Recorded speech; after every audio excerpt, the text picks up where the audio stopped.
Hey, what's happening, y'all? It's your boy Rico from Street Scores, and man, a lot of news coming from the Washington Commanders day one of 2023 OTAs. We have a lot of observations, analysis, breakdowns, everything to talk about. First of all, we mostly got to talk about how great Sam Howell looked out there. He looks like an elite quarterback. Granted, it is OTAs. There's no full contact. It's 7-on-7s, 11s on 11s, and just interesting things out there where the offense is supposed to look better than the defense. But Sam Howell looked great out there. We're going to talk about everything, even some interesting statistics from an OTAs practice, but still crazy. Also, Bieniemy is yelling at the players, man. There are two different separate situations where he had to really crack down on something, and it's really noteworthy. We got to pay attention to that as well. Also, some other players balling out. My boy tight end Armani Rogers balled out today. Also, some interesting starting offensive line and starting cornerback situations to see out there. And then, of course, I want to also update y'all on any injuries that we have as well. So before we dive into all of that excitement, before we get into it, make sure you subscribe to the channel, hit the bell next to the subscription button so you get a notification immediately. And every time I release an informative and opinionated video just like this one, make sure you pull up every Sunday. It should be this upcoming Sunday. I gotta make sure though before I promise it, but maybe the next Sunday after that. I've just been super busy, but I know for a fact be on the lookout for these rookie film sessions on the way coming out, and some of the notable undrafted phrases against channel members are gonna get the 30-minute, hour-long versions of it, uncut, uncensored, unedited, all of that type of stuff. And then everybody else is gonna get like a quick 5 to 8 minute film session breakdown for every player. But without further ado, instead of taking up more of y'all time, let's get it. You tell your family you can be a commander.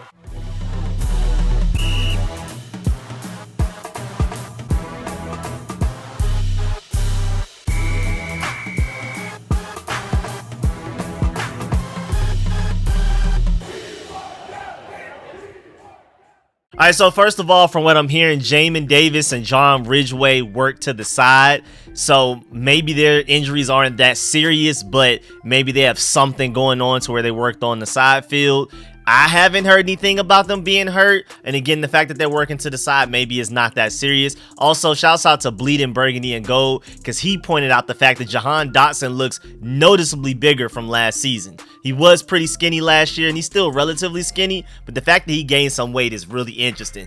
But now let's get into the fun part. Man, the Washington Commanders had a nice practice today. Some really notable things. I'm gonna post the clips from everything that I've been able to gather, some practice clips and things like that. Be on the lookout for that a little bit later. But let's go ahead and dive into the notes and analysis from everything that happened today. We got to start with Sam Howell. Shouts out to Zach Selby, who was there. He reported it was the first time we got to see Sam Howell working in Eric Bieniemy's offense, and he looked the part, taking the first team reps in 7-on-7 and 11-on-11 drills. So first of all, that's the first noteworthy part. He's taking first team reps like Ron Rivera, Martin Mayhew promised. He is the starting quarterback as of today. They're making it sound like there's a chance that Jacoby Brissett could overtake it, but I highly doubt it. Sam Howell would not only have to go out there and be terrible, but Jacoby Brissett would also have to go out there and be great at the same time. You would have to have both to happen for him to even have a chance to take that starting QB role, and it shows. I mean, Sam Howell's already the starting QB going into OTAs. And then Zach said that his arm strength also showed itself in spurts during individual drills. He rolled out to his right and unloaded a 30-yard shot to Curtis Samuel with a flick of the wrist. Also, Howell looked and commanded the offense in the huddle and during plays. That's very noteworthy. Mentally, Sam Howell has all of the physical tools you can want out of a top 10 quarterback. It's all of the mental stuff, and the fact that he's taking control, commanded the offense in the huddle and during plays, and telling people what to do pre-snap and all of that, that is big time, man. That's more important than some of the great throws that he made today in practice, which we're about to get to. Zach also said that his accuracy stuck out in several occasions. He only had 4 incompletions combined in both 7-on-7 and 11-on-11 drills. One was out of bounds targeting Brian Robinson, but the rest were drops. So he only had 1 real incompletion today out of all of the passes he threw. That is great accuracy. Again, commanded the offense, pre-snap, post-snap, all of that type of stuff. And he's taking first team reps, all of that. Those are all big, man. One of the more impressive passes was the Terry McLaurin with Benjamin St-Juste bearing down on him, draped all over him. Great coverage, but good offense always beats good defense in football. That's just how it works. Another highlight was a sideline toss to John Bates, who made the snag right before Jartavius Martin could break up the play. And even though that's a great play from Sam Howell and John Bates, I love the fact that I'm hearing that Jartavius Martin is already making breaks on balls, kind of like the same instinctual stuff that we were seeing from Emmanuel Forbes and the rookie mini camps. Sounds like Jartavius Martin is doing the same thing. He's just a slight step off, but that will come with time. The athleticism is there. Remember his insane vertical, one of the highest verticals in cornerback history. So, hey man, don't sleep on Quan Martin, man. Once he mentally catches up to the game, especially with all of the versatility that he has, he could play slot corner, Buffalo nickel, or the star that I like to refer to him the most as a Georgia Bulldog fan, or free safety, strong safety. He could literally play anywhere in the secondary. He's basically a more athletic Kendall Fuller, so that's going to be really exciting to keep track of. But just back to Sam Howell, man, I love to hear it. And I love to see it as well. You'll see one of the clips that I'm going to put out later with some of the clips from the practice, that one of the throws that Sam Howell made was just a perfect spiral right to the dot, man. That man has been working this offseason. He looks even slightly better than what we saw from when he played against the Cowboys. Now, granted, again, first day of OTAs.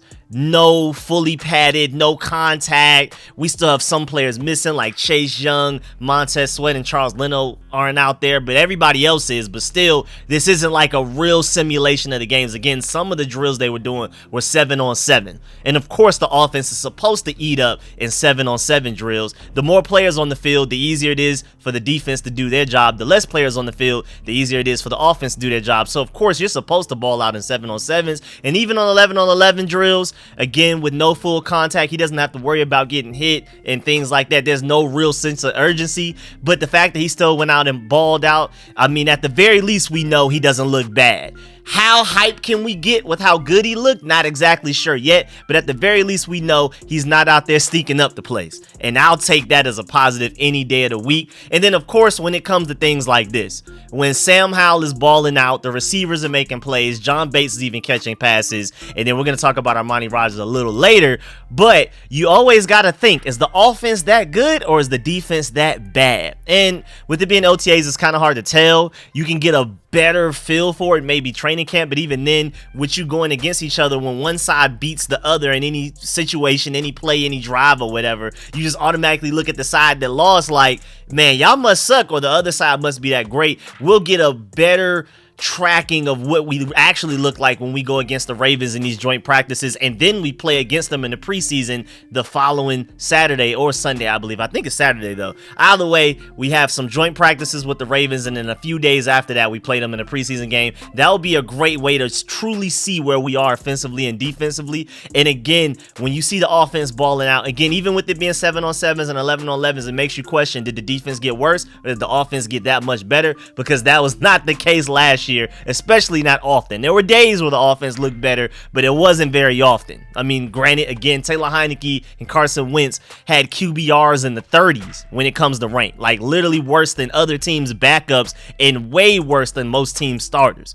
And if Sam Howell can at the very least be a top 20 quarterback in the NFL, that's a huge improvement. And then Eric Bieniemy, what he's bringing to the team alone, pass protection wise, protecting the offense, protecting Sam Howell, getting these guys open, utilizing our best weapons, our offense is going to take a huge step forward just by the fact that we went from Scott Turner to Eric Bieniemy and Carson Wentz and Taylor Heineke to Sam Howell. That alone, ignoring all of the offensive line changes we've made, ignoring Antonio Gibson, Curtis Samuel, Terry McLaurin, or especially Jahan Dotson going into his second year, getting better than they were last year, even ignoring all of that, just Eric Bieniemy and Sam Howell make a huge enough difference alone.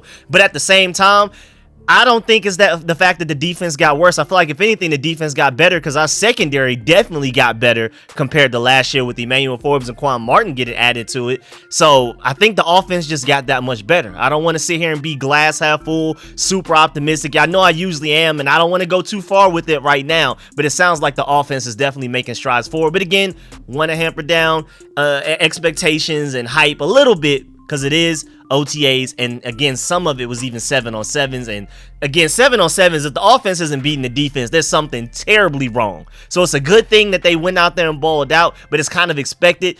But I'm still happy. I'm not taking nothing away from the offense at all. But also, during the 7-on-7 periods, I'm hearing that St. Juice and Kendall Fuller were the starting outside corners, not Emmanuel Forbes. Now, he got to go out there a little bit from what I'm hearing, but when they first started 7-on-7s, it was Benjamin St. Juice and Kendall Fuller just starting outside corners, and then Quan Martin started at nickel when they were doing those 7-on-7 drills, and they had a guy out there. I mean, it's only 7 defensive players out there, so it's not like they're always going to have a nickel corner out there, but when they did, Quan Martin was the guy, and I am very happy to hear that. And like I've been saying, I've been talking about it in recent videos and live streams, I'm not exactly sure where we're going to find a way to use Kendall Fuller. He's making all of that money, and he is one of the smartest corners in the NFL, and Pro Football Focus loves him, feels like he's a top 5 corner in the NFL. But at the end of the day, where is he going to play? Benjamin St. Juice is for sure one of your starting outside corners. I feel like Quan Martin already should be a starting slot corner. He's only going to get better.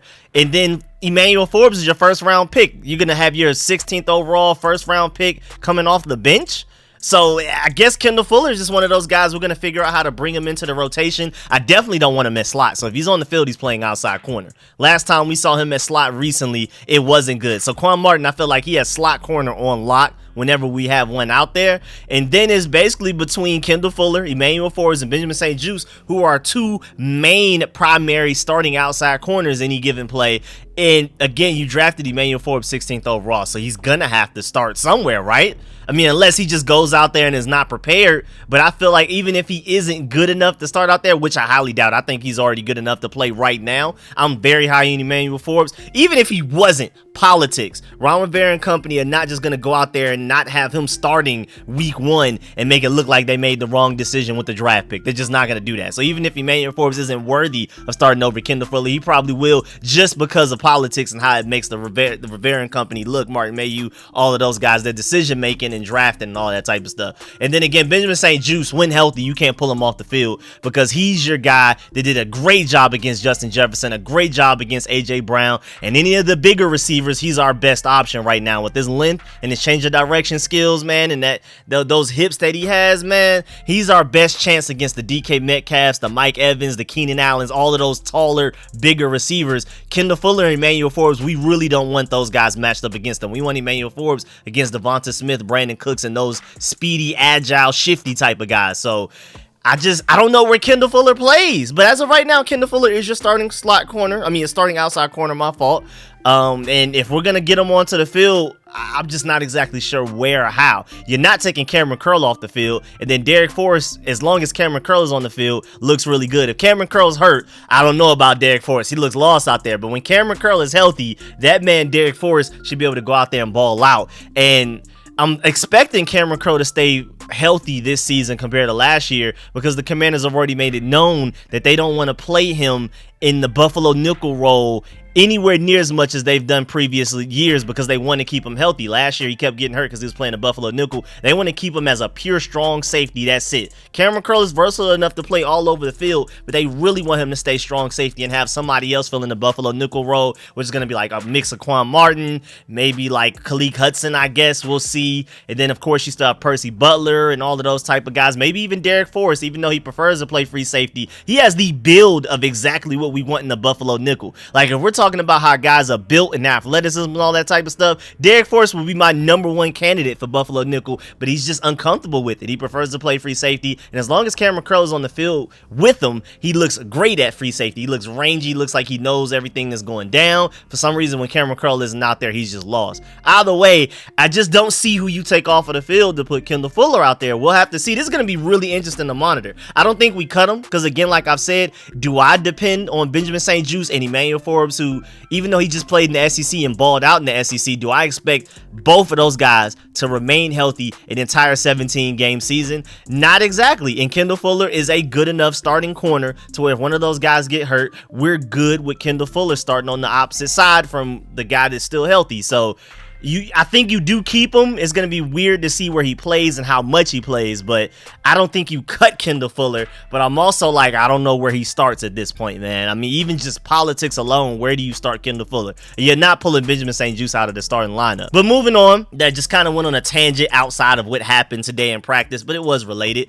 Also, Zach said that Phidarian Mathis, who missed basically all of his rookie season with an injury, was back on the field working with the second defensive group behind Deron Payne and Jonathan Allen, of course. But when we get to regular season games, we're going to be out there with 5 defensive linemen quite often. John Ridgeway played like 200 and something snaps last year, and I'm pretty sure he's still going to play quite a bit, but Phidarian Mathis is going to take the majority of those snaps because I'm pretty sure they're higher on Phidarian Mathis than they are John Ridgeway, even though John Ridgeway balled out. That's a great problem for us to have in the interior defensive linemen. We just have so many guys that are good. We don't know who's going to play and how much. Either way, though, Deron Payne and Jonathan Allen are your starters, and then until we start going out there with those 5 defensive linemen setups, Phidarian Mathis will technically be the backup defensive lineman, but I think we're going to go out there with 5 defensive linemen so much that you can almost consider Phidarian Mathis a starting nose tackle. Per NFL rules, there was little contact between the groups, but Mathis did not look bothered by his knee as he bull rushed offensive linemen on his way to the quarterback, so Phidarian Mathis is looking really good out there. Great to hear. The Commanders were excited about what Mathis could add to the front before he got hurt against the Jacksonville Jaguars, so having him back in the fold is an encouraging side.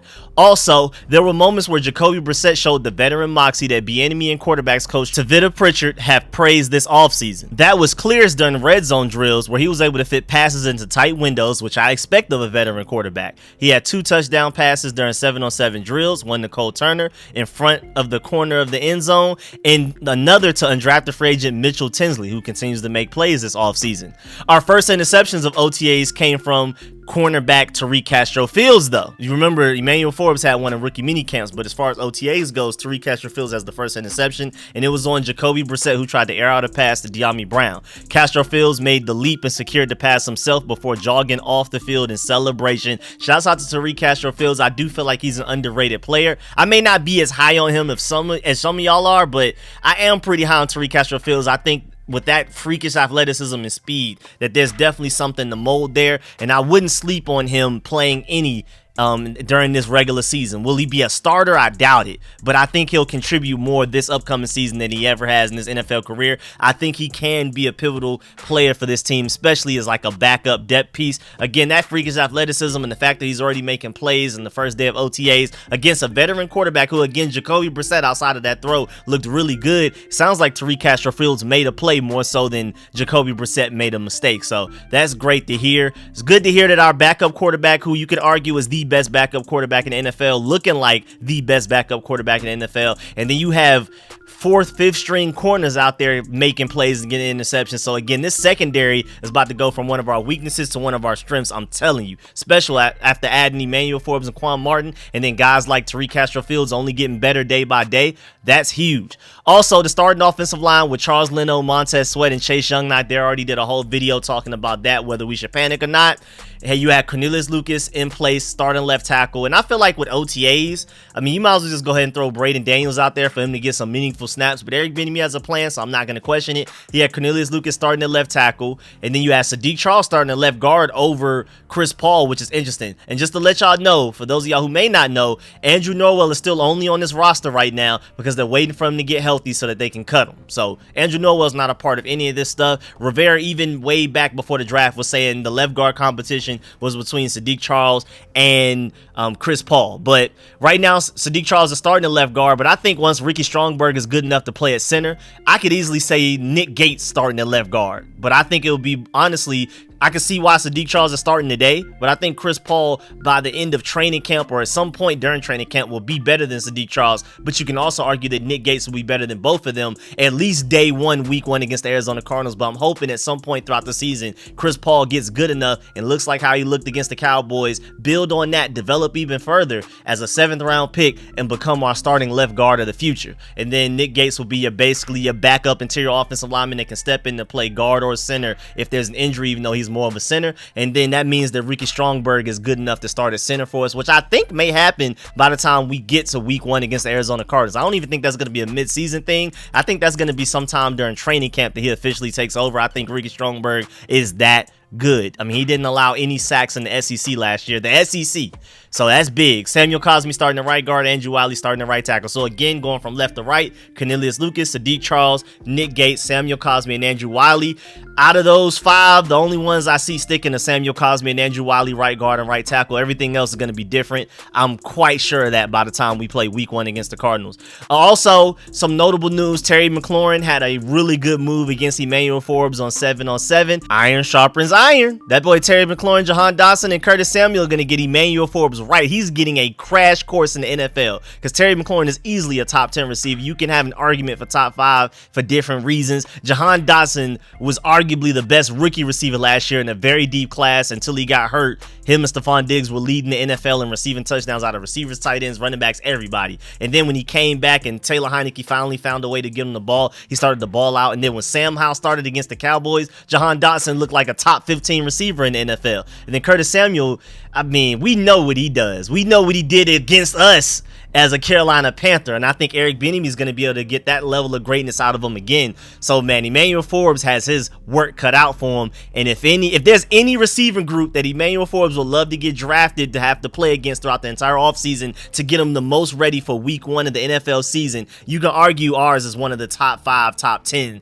easily. I think top 5. So I think Emmanuel Forbes is only going to become better because of the guys he has to go against. I'm really excited, and I love to hear that Terry McLaurin is showing them the ropes already. Like, hey, man, I know what you did in the SEC. I know what you did with all them interceptions, but I'm still Terry McLaurin, man. You still the new guy around here. So let me go ahead and break you off in this 7-on-7 drill real quick and make some plays against you. You'll learn. You'll get better, but I'm still top dog around here, and I love that. So also, I'm hearing great things about my boy tight end Armani Rogers, the undrafted free agent from 2022, the guy that I'm really high on, that I've been saying has Darren Waller level potential, and the guy that I think Eric Bieniemy is going to get that out of him. I mean, if there's anybody out there that can, is Eric Bieniemy. So I think Armani Rogers is going to be great this year for us. He's going to be that receiving tight end, and a lot of people wanted to draft Dalton Kincaid to be. I think Armani Rogers could literally be that guy, because again, I see him as a Darren Waller level type of guy potentially. I wouldn't put my life savings on the fact that he becomes that, but the ceiling is there, the athleticism is there, the mold is there, the build, everything is there. We just got to work out a few kinks and develop them. And I mean, the fact that he's already making plays first day of OTAs as an undrafted free agent that was barely utilized by Scott Turner last year. I mean, that man caught that short pass. I think it was like at the line of scrimmage or right behind the line of scrimmage or something, took it 30 yards by himself. And then Scott Turner was like, well, that was a great play. Let's ball it up and take it out of the playbook and throw it away and act like it never happened and never do it again. I think Eric Bieniemy is going to actually be smart enough to be like, you know what, that Armani Rogers guy has some potential to him. He can make things happen on his own. He can get open against starting NFL level corners, even as raw as he is, only playing the tight end position up to that point for a few months when he was doing that against the Panthers in that first preseason game last year. Eric Bieniemy is going to get great things out of him, and I love to hear that he's balling out. Armani Rogers is one of my favorite players on this entire team because, again, I see Darren Waller in him. And then also, Eric Bieniemy had to yell at some people today. Well, first of all, he had to yell at Chris Rodriguez, the running back that we brought in. I'm hearing that he had a rough day. I was hearing that he was moving slow and sloppy, and he looks like he needs to shed some weight. And boy, Eric Bieniemy had to yell at him for how slow he was moving and things like that. It didn't look too good. And then Eric Bieniemy had to get on the entire offense. At one point, they were slow getting out of the huddle and team drills. Eric Bieniemy said, quote, "Hurry the F up, come on," screaming at him. And then the next few plays, they were zooming out of the huddle. Like, they heard him loud and clear. Like, aye, aye, sir. Eric Bieniemy, Mr. King, all hail Eric Bieniemy. You said we need to hurry up. We gonna hurry up. And I'm glad that they responded. Not only is Eric Bieniemy getting on them, that's huge as well, but the fact that the guys responded and moved fast. I mean, it's day ones of OTAs. A lot of people's stamina's not there quite yet, moving kind of sluggish, and maybe they were just tired by then. Maybe it was towards the end of the day and things like that. Eric Bieniemy got on them, and it was like, oh, now I got a sudden pep in my step. I have some sudden motivation to move faster all of a sudden. So I love it, man. Stay on their necks, Eric Bieniemy. We expect greatness from these guys. Not average, not good, greatness, excellence, and almost perfection. Thank you, Eric Bieniemy, for being that type of coach. I'm really excited about that. But yeah, man, that's the end of this video. Please get in the comment section. Let me know how you feel about everything discussed in this video. Please leave a like in this video if you liked it, if you learned anything. Let me know how you feel about all of the observations and analysis I provided y'all from today's day one of OTAs. Let me know how excited you are. Do you feel like the offense just got that much better, or if the defense got worse? Is it a mix of both? Let me know how you feel about everything discussed in this video. The starting O-line, the fact that Kendall Fuller starting over Emmanuel Forbes so far. How do you feel Kendall Fuller will fill into the fold of the secondary and things like that? Let me know everything. How you feel about everything that's going down, especially my boy Armani Rogers. I love to talk Armani Rogers. Of course, man, leave a like on this video if you liked it, if you learned anything. Shouts out to all of my sponsors, especially my Pro Bowl sponsors' name you see scrolling on the screen right now. I'm gonna catch y'all later. I am out.